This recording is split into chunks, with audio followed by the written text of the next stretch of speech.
Welcome to JMP Saves Cars, where old cars like this Scout get a second chance, sometimes a third, sometimes a fourth. For this particular vehicle, it's definitely its second. No, I'm sorry, its third full chance. So here's original, here's repainted, rebuilt, and this paint job was likely applied, I would say, in the 98, 99 range, and all of the shortcuts were taken. As you can see, there were no hardware stores, only welding rod available. The floor was replaced, and there's many modifications like this, and then the plate is actually welded to it. Same kind of story in there. This guy did what he needed to do, and in the end, all of this is fixable. Whoa! Did I mention he only had plate steel? Very thick. So, what are we talking about today? What we're talking about is the beginning of a project like this.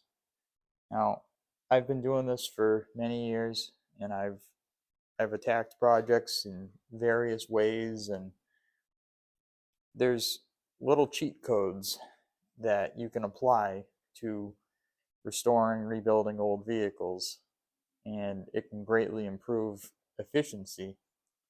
The trade-off is risk. It's always risk. So if you don't have the skill to pull off the shortcut, the risk will get you. So first step in this project is to get the front end off, get the doors off, and get, all the hardware off, the hinges off, because they're toast. A lot of play. This one's even worse. So, using the quick method here, I was able to get some, and some broke. And one that was stripped. See, this is risk versus reward. Kind of a common practice, but welding on a stripped screw actually heats it and cools it and allows it to shrink a bit, and then you can extract it with vice grips. So these other studs that are broken could be taken out of there, but I'm going to replace these plates. The next example I'm going to share with you that has to apply with the current step, which is stripping paint, is determining the method of removing the paint. Now, the sandblasting, media blasting, soda blasting, whatever you want to call it, is kind of the go-to thing these days. But I looked at this when I saw this damage, because this is an incident that happened unrelated to stripping the paint. But when I saw how the paint comes off, I knew that underneath this paint was a lot of mystery, and the application of the paint job was obviously not adhered properly because it's coming off in that fashion. Whenever it's chipping off like ice, you've got no mechanical adhesion, and in this paint job's case, it appears that too much hardener was put on or put into the mix, or this was sprayed a bit too thick and not allowed to dry long enough. Now, let me show you why. Here we are on the passenger side, where I have removed all of that paint, and you can see, how did I get it to come off like that? I'll show you. over here on the front end, where I'm going to be making this a separate panel again because the previous body guy decided to weld it and fill it and create a big old mess. So this is where I'm working right now, and I can tell you for sure that there's like 5 layers of paint, and then there's this primer, and that primer is on top of the original paint. So see that right there? There's some decent adhesion from this primer to this, what the primer under that layer. The adhesion from this layer to this like sealer, I don't know, it's epoxy or sealer, I'm not sure. From that layer to the paint, it's all, you know. So this will come off of this will come off of this. And then this layer is there. So there's just so much paint that blasting this would be like ridiculous. And sanding it would take forever. So this is where the skill part comes in. And I only have done this in a few scenarios where I know it's kind of the last resort. Don't do this unless you really practice it, you figure it out on test panels, and then you can apply it to something that you care about. But if you got a ton of body filler and a ton of layers of paint, this tool is what you want to go to. All right, so first order of business, you need to select the appropriate tool. All right, nice old chisel, and I've got a really short bevel on both sides. It's hard to see, but half of the width of the bevel on the bottom as the top. You'll figure it out. You need this little short edge like a razor blade, and the direction of use is like this, and that little short bevel allows the paint to curl. So the next thing is really important. Don't let this ruin the steel. Not ruin, but warp. So this paint with indirect flame applied, not like this, at a sweeping angle. You're going to heat kind of back and forth, never staying in the same spot, and you do not want to blister the paint. You only want to heat it to the point where it is soft and it will release. Otherwise, it will smoke. If you let smoke out of this paint, you're letting dangerous gases out that you could breathe. It's very bad for you. Do not let the smoke out. What you're saving yourself is all the dust in the air, all the consumables of sanding it off, and just the mess, all the wasted time of cleaning up the mess.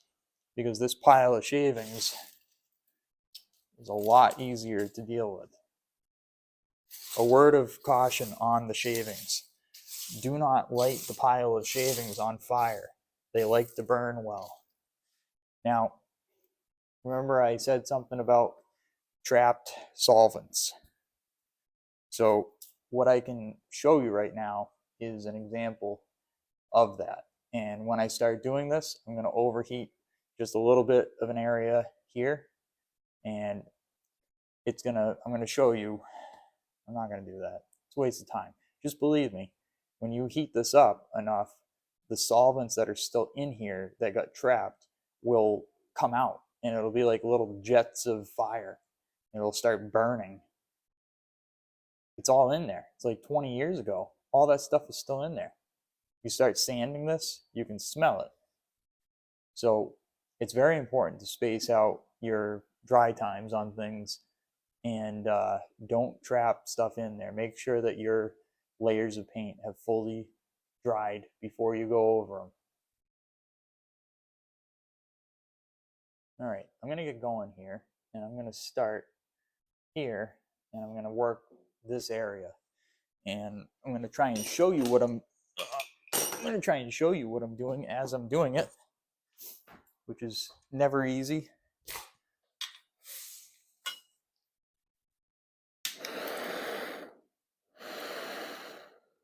It doesn't take much of a flame. And sometimes with a propane tank, if you angle it, it'll kind of screw up. So the flame is heating the paint. I'm going to focus on the edge a little bit. Take the heat away. Just see where we're at. All right, we got to go a little bit hotter.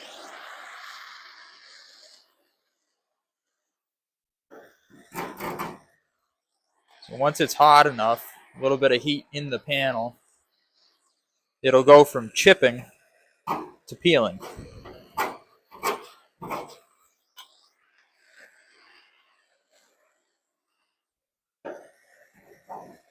There we go. So now we're at the right temperature.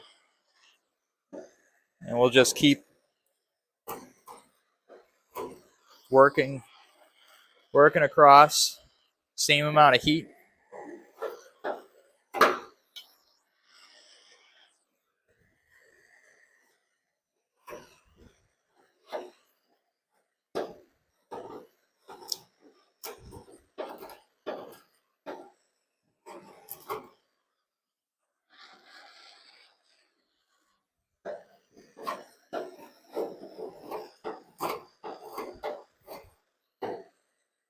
The panel is maybe 90 degrees because the heat is going into the paint.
Oh boy. Big old rust hole right there.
All right.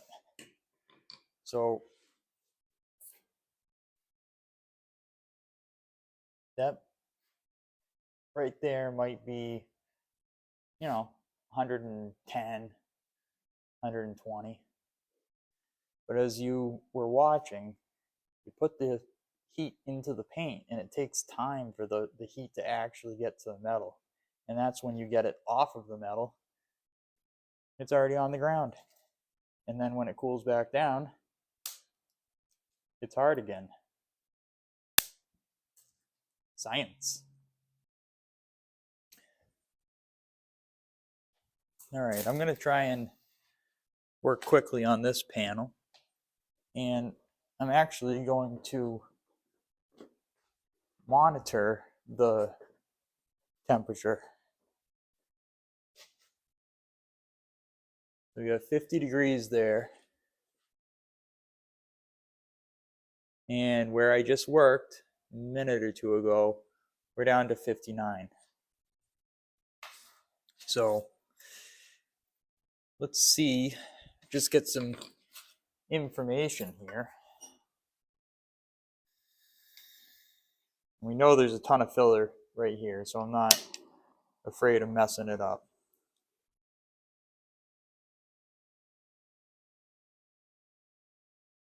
All right, just turned golden. It's 150.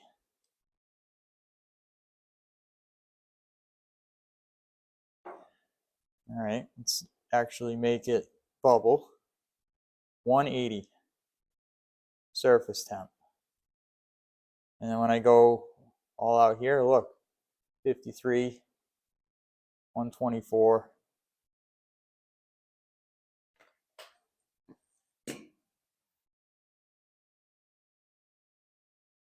Nothing happened.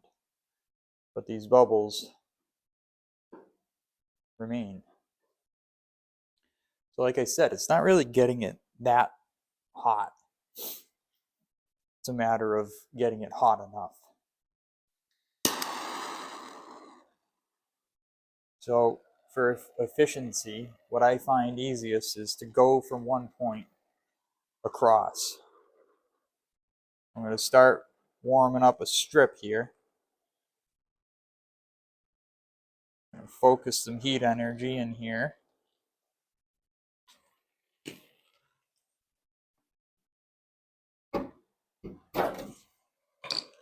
Need a bit more.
See that?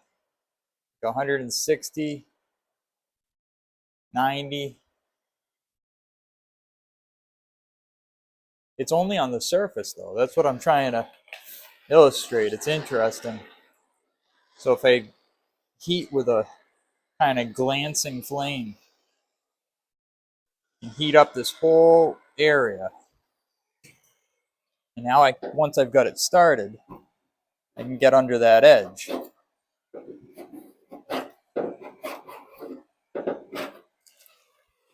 Now, alternatively, a flat area like this, I can go up. So I can really spread out the heat.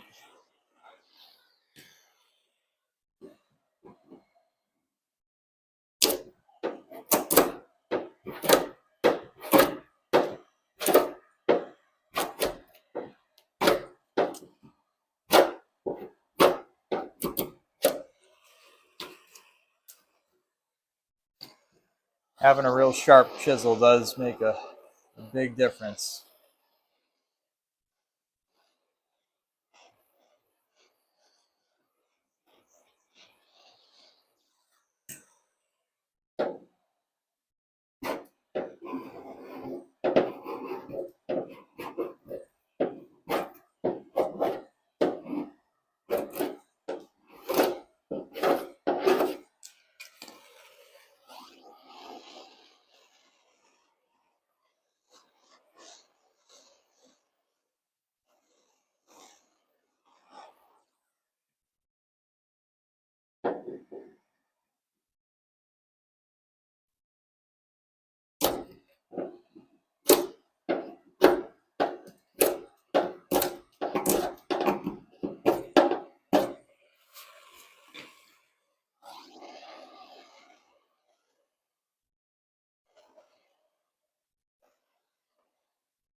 It's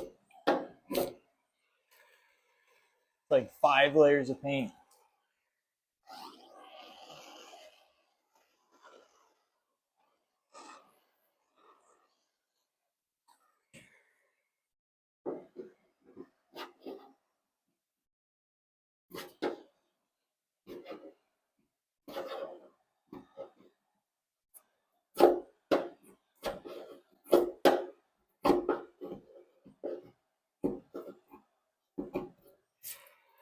Now, unfortunately, if the paint job you need to take off was done really, really well, this may not work so well. So this is a special situation, crappy paint job removal system.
Look, you can even see where it used to have the emblem. There's the V, and then all-wheel drive down there. So you can tell by the mess on the floor, there's much productivity going on. So I hope this helps somebody with a situation similar to this, and definitely save you a bunch of sandpaper. And wow, I just can't believe that. That's like it's like 5 sheets of paper thick. Yeah, the tricks and tips of the trade come with experience at a cost of injury and aggravation.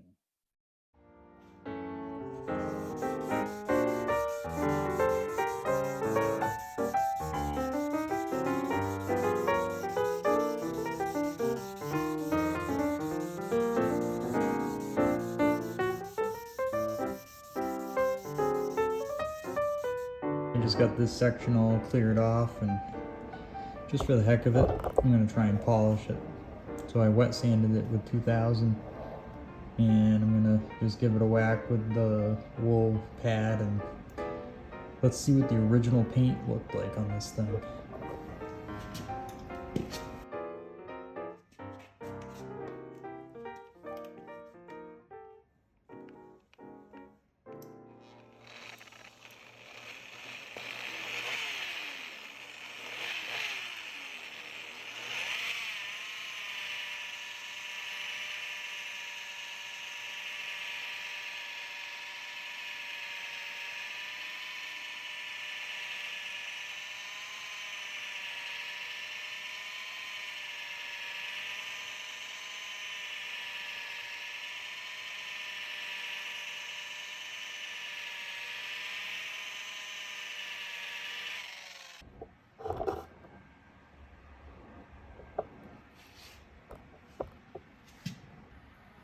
Alright, well, you could say that I had a moment with the original paint job, and it was worth doing, because that's what I unveiled, or that's what I uncovered, and then I sanded it, polished it. I mean, this thing didn't even need a paint job then, it just needed a floor.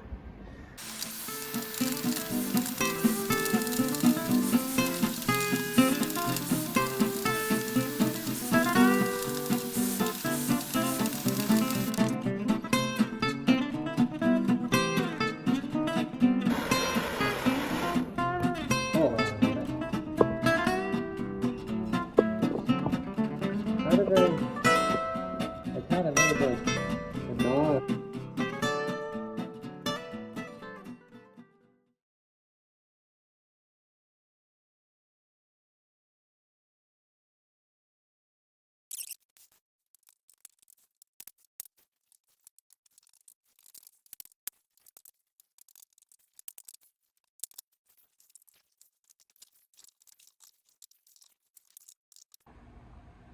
Well, that's a wrap for this video.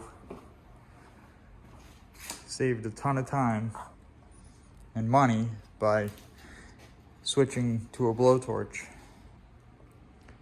It's kind of cool. This whole flange is still it's hanging in there, but it's hurt pretty bad.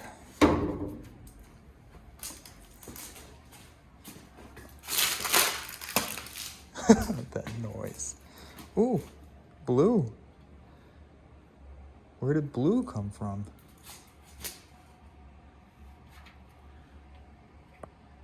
So I kind of got on the wrong side of the flange there, but hey, you know, for cutting this thing back apart, that was a hard cut to guess.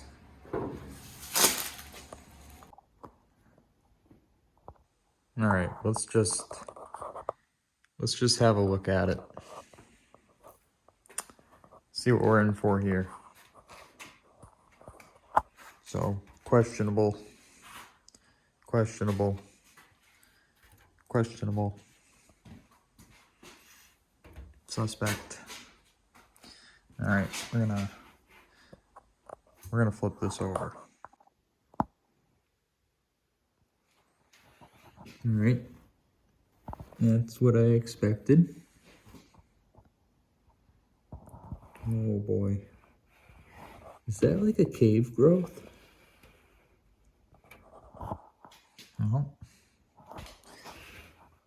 Seemed to have worked. Well, yeah, it's as bad as it could be. But that's okay. Yep.